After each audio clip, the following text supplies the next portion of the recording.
Assalamualaikum warahmatullahi wabarakatuh. Selamat pagi teman-teman semua. Perkenalkan, nama saya Dina Riantika Putri dengan NIM C1C023066 dari Prodi S1 Akuntansi dengan mata kuliah Kewarganegaraan dengan Ibu dosen pengampu Nurul Laiklan HSB SHMH. Baik, pertama-tama saya akan mempresentasikan hasil penelitian saya tentang proses politik dan wawasan nasional dalam kasus konflik Laut Cina Selatan dan kedaulatan wilayah Indonesia, yaitu di perairan Natuna. Baik, kita langsung saja masuk ke videonya.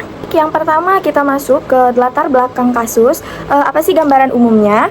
Nah, gambaran umumnya di pertama ini adalah yang kita tahu, Indonesia ini kan sebagai negara kepulauan terbesar di dunia yang memiliki kedaulatan atas wilayah laut yang sangat luas. Namun, kedaulatan tersebut terus mendapat tantangan.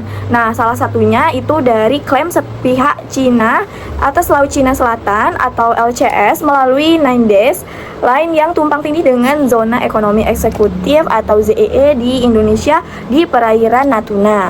Nah, selanjutnya, mereka juga klaim Cina ini tidak memiliki dasar hukum internasional yang sah, tetapi Mahkamah Arbitrasi Internasional pada tahun 2016 itu telah memutuskan bahwa 9 Days Line itu bertentangan dengan UNCLOS 1982.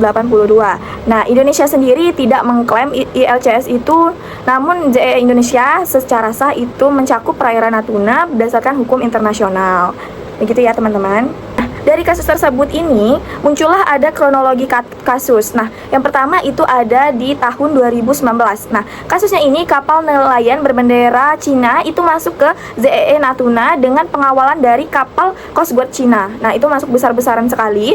Dan ada juga di tahun 2020 Januari awal itu sangat lebih banyak, yaitu lebih dari 60 kapal Cina terdekat itu terdeteksi di ZEE Natuna, Indonesia. Nah, Presiden Jokowi kita sendiri pada masa itu langsung turun tangan ke Natuna untuk menegaskan apa kedaulatan RI terhadap ZEE di perairan Natuna.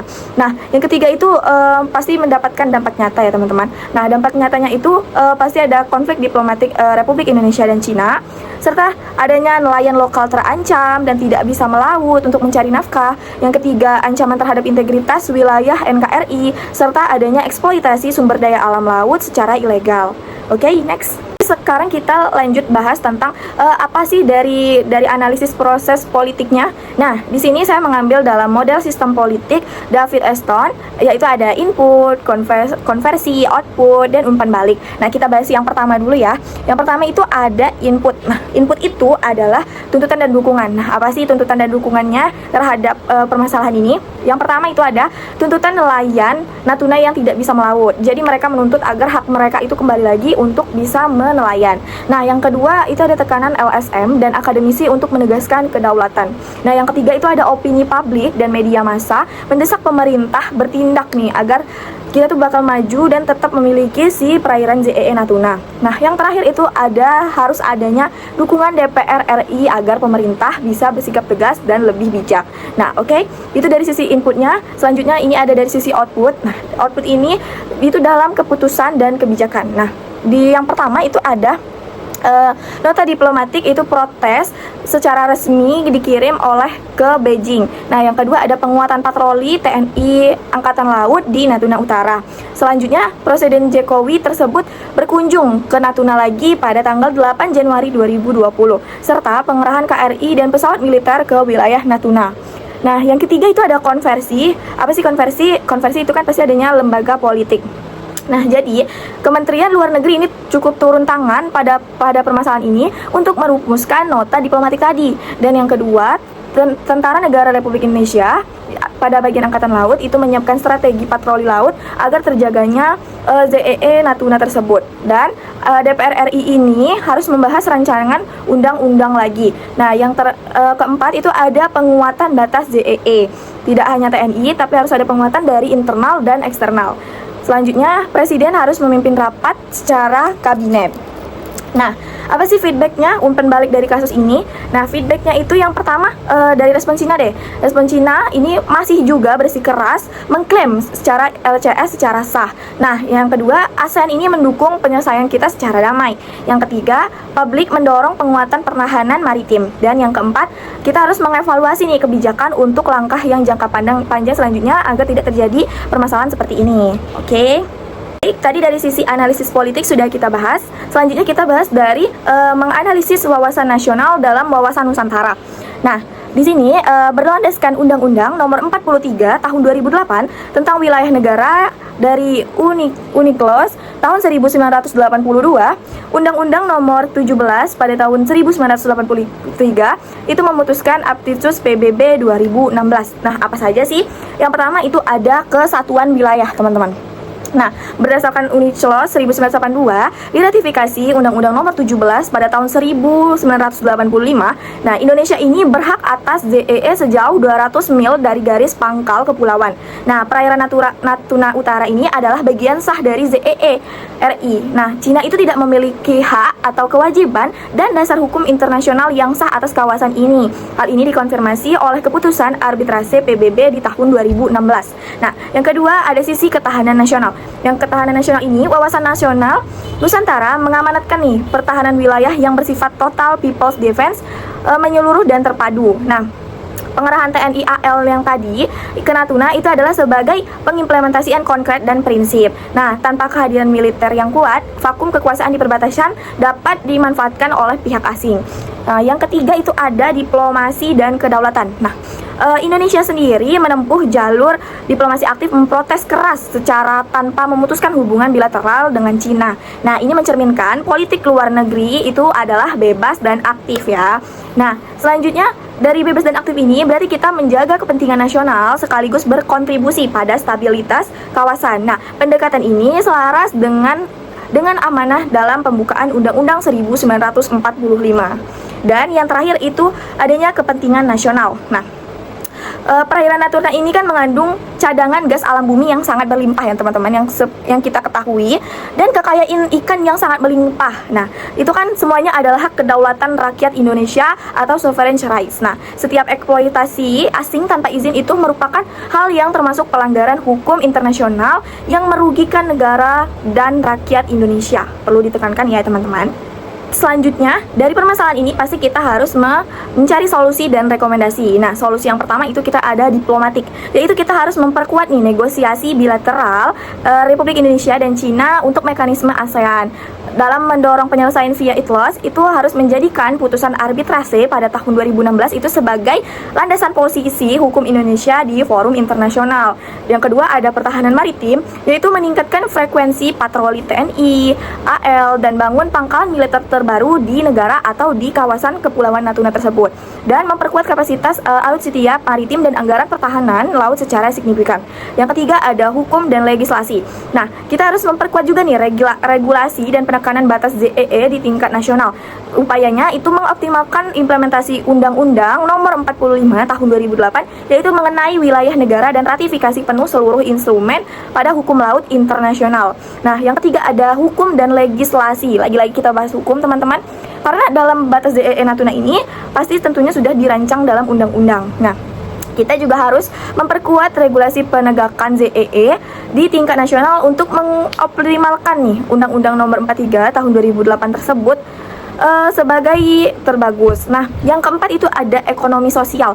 Nah, ekonomi sosial di sini kita harus mengembangkan kawasan ekonomi terpadu di Natuna dan berdayakan nelayan lokal dengan subsidi kapal modern dan akses modal. Nah, kehadiran warga negara di perbatasan itu adalah sebagai bentuk pertahanan non-militer yang paling terkuat. Oke?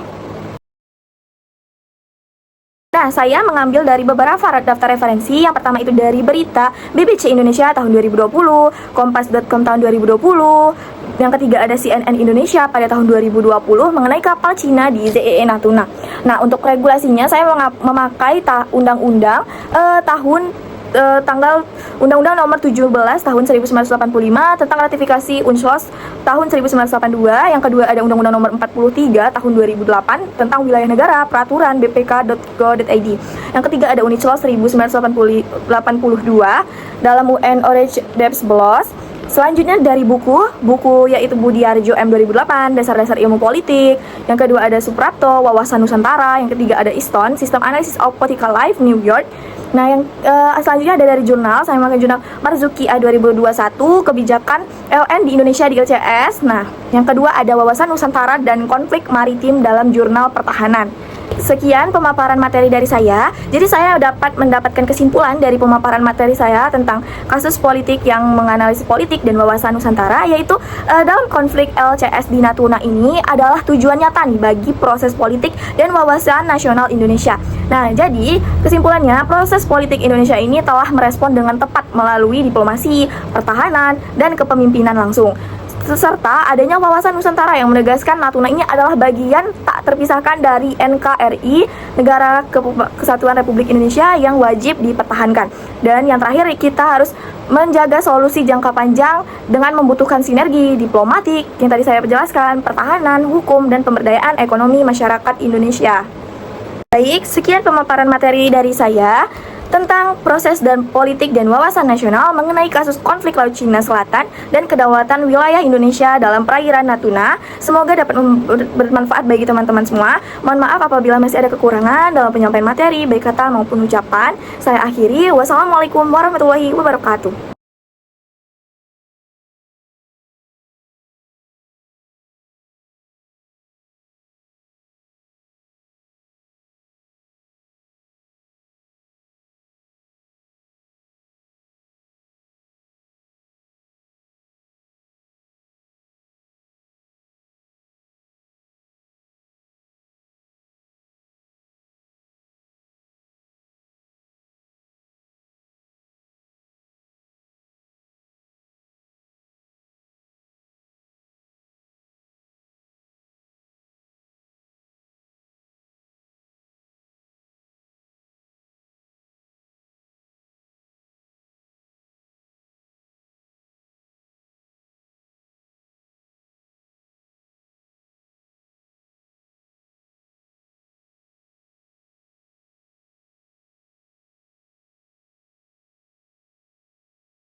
Sekian pemaparan materi dari saya. Jadi saya dapat mendapatkan kesimpulan dari pemaparan materi saya tentang kasus politik yang menganalisis politik dan wawasan Nusantara, yaitu dalam konflik LCS di Natuna ini adalah tujuan nyata nih bagi proses politik dan wawasan nasional Indonesia. Nah, jadi kesimpulannya proses politik Indonesia ini telah merespon dengan tepat melalui diplomasi, pertahanan, dan kepemimpinan langsung, serta adanya wawasan Nusantara yang menegaskan Natuna ini adalah bagian tak terpisahkan dari NKRI, Negara Kesatuan Republik Indonesia, yang wajib dipertahankan. Dan yang terakhir, kita harus menjaga solusi jangka panjang dengan membutuhkan sinergi diplomatik yang tadi saya jelaskan, pertahanan, hukum, dan pemberdayaan ekonomi masyarakat Indonesia. Baik, sekian pemaparan materi dari saya tentang proses dan politik dan wawasan nasional mengenai kasus konflik Laut Cina Selatan dan kedaulatan wilayah Indonesia dalam perairan Natuna. Semoga dapat bermanfaat bagi teman-teman semua. Mohon maaf apabila masih ada kekurangan dalam penyampaian materi, baik kata maupun ucapan. Saya akhiri. Wassalamualaikum warahmatullahi wabarakatuh.